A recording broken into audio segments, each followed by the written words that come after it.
Bombay metal પ્રાથમિક શાળામાં બાળકોની કાર્યશીલતા પોષાય, જિજ્ઞાસા જાગૃત થાય અને સામૂહિક ભાવના વિકસે, તેમનામાં સર્જન વૃત્તિનો સંચાર થાય, વિચાર શક્તિ વિકસે, આત્મવિશ્વાસ કેળવાય એ માટે રાષ્ટ્રીય વિજ્ઞાન દિન હોવાથી શાળામાં વિજ્ઞાન ક્વિઝનું આયોજન ભારત રત્ન સર ચંદ્રશેખર વેંકટરામનની યાદમાં આયોજન કરવામાં આવ્યું હતું, જેમાં ધોરણ 5 થી 8ના કુલ 24 વિદ્યાર્થીઓએ જુદી જુદી ટીમો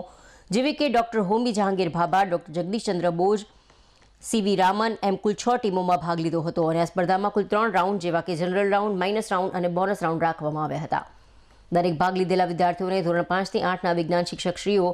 જેવા કે હિમાનીબેન, રાહુલભાઈ અને ભૂપતભાઈ, શીતલબેન દ્વારા તૈયાર કરેલા આગામી વાર્ષિક પરીક્ષામાં ઉપયોગી થાય તેવા પ્રશ્નો પૂછવામાં આવ્યા હતા અને તેમાંથી પ્રથમ ટીમ તરીકે સીવી રામન, દ્વિતીય ટીમ તરીકે ડોક્ટર જગદીશચંદ્ર બોઝ અને તૃતીય ટીમ સત્યેન્દ્રનાથ બોઝને ઇનામ આપી પ્રોત્સાહિત કરવામાં આવ્યા હતા અને બાકીના ભાગ લીધેલા વિદ્યાર્થીઓને પ્રોત્સાહિત ઇનામ આપવામાં આવ્યા હતા. દરેક વિજેતા બાળકોને અને ભાગ લીધેલ તમામ બાળકોને જાયન્ટ્સ ગ્રુપ ઓફ પાટણના પ્રમુખ પ્રહલાદભાઈ પટેલ તરફથી ઇનામો આપવામાં આવ્યા હતા.